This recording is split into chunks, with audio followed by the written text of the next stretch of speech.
Gary Grange from the fundraising agency is on the line at the moment. Gary, are you wearing a cape at the moment? Not just yet. I'm still designing it at the moment. Fits. Yeah, right. Don't take up valuable material which may be needed for PPE. So tell me, this idea, how's it going to work? Yeah, so as you said, I work with the fundraising agency, and we normally organise fun runs for charities. One called Superhero in the City, and because for obvious reasons during the crisis we can't run them, we were mindful that charities, as you just pointed out, lots of charities are really struggling at the moment, and lots of their outdoor events have been cancelled. Yeah. So we've come up with the idea of Superhero in the Home.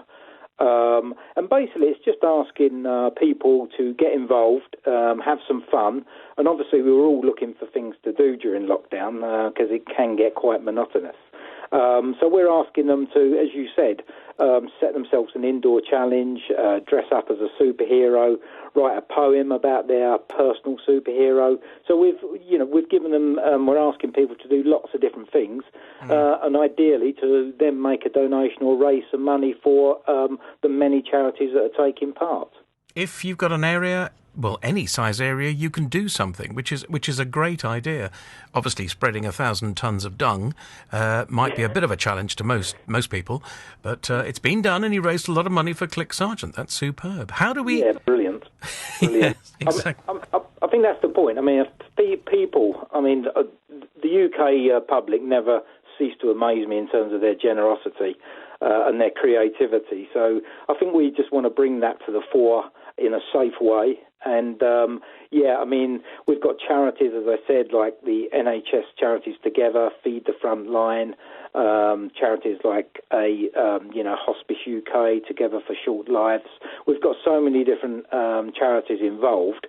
And also, what we're going to try and do next Tuesday, we understand that there's a world record of I think 1,580 people dressing up as a superhero at the same time. So we'd love to beat that as well. So, we'd love to get thousands of people taking part and dressing up next Tuesday in their favourite superhero outfit to help us sort of break that record as well. All right. I know there's a group like that in Plymouth. Paul Bushell, if you're listening, whip out your costume. Some of these people are really inventive. They take it very seriously.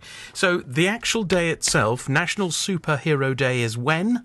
It's Tuesday, 28th of April. So that's when it's all focused on. But obviously leading up to that, from now until then, we'd like people to sort of think of a challenge they could do, get writing a poem about their favourite superhero. And obviously that doesn't have to be a fictional one. It could be a real-life superhero like their local postman, nurse, absolutely anything. But if people go online, and it's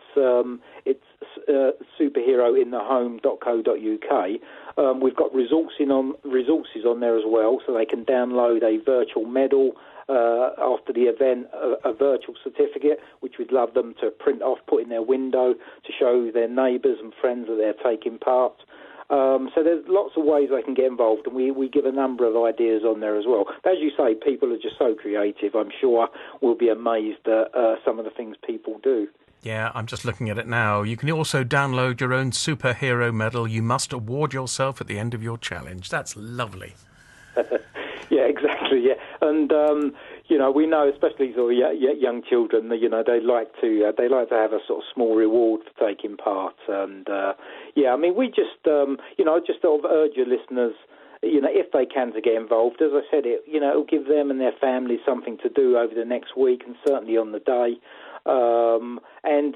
Importantly, to raise some much-needed funds for sort of lots of local charities are involved, but national charities as well, NHS charities. And I'd also ask if there's any sort of businesses out there just to promote it to their own sort of staff and their families as well, because I think the wider we can get the message out, and thank you for having us on today, the better. But our ultimate aim is to, one, give people something to do that's safe and fun, and two, to help raise some money for sort of so many sort of great causes. Brilliant. Who would be your superhero? I was asked this the other day, and weirdly, not weirdly, but I actually said my wife was, because she's managed to put up with me for 4 weeks during lockdown. but dressing up as my wife would seem a bit weird, so I might have to reconsider. Yeah, okay. Well, yeah, these are lonely times. You do what you want. Gary, thank you so much indeed for what you do. All the W's, superherointhehome.co.uk. Go and do something. Like so many people have done extraordinary measures. Captain Tom, the last time I looked, was on 26.6 million. That's incredible. Yeah, that's amazing. Yeah. But as I say, there's so many people in our country that just go above and beyond, at the best of times, but certainly now. So, personally, I'd like to thank them because I work in the charity sector, and I know how many fantastic people who are struggling themselves, by the way, are still finding the time and the money to do amazing things. Thank you for joining us today. Thank you. Not a problem. Once again, it's all the W's, superherointhehome.co.uk. Gary, thank you very much indeed. Brilliant. Thank you. Cheers, buddy. Bye-bye. Just coming up to 12:16. Walking on broken glass. Now, there's a challenge.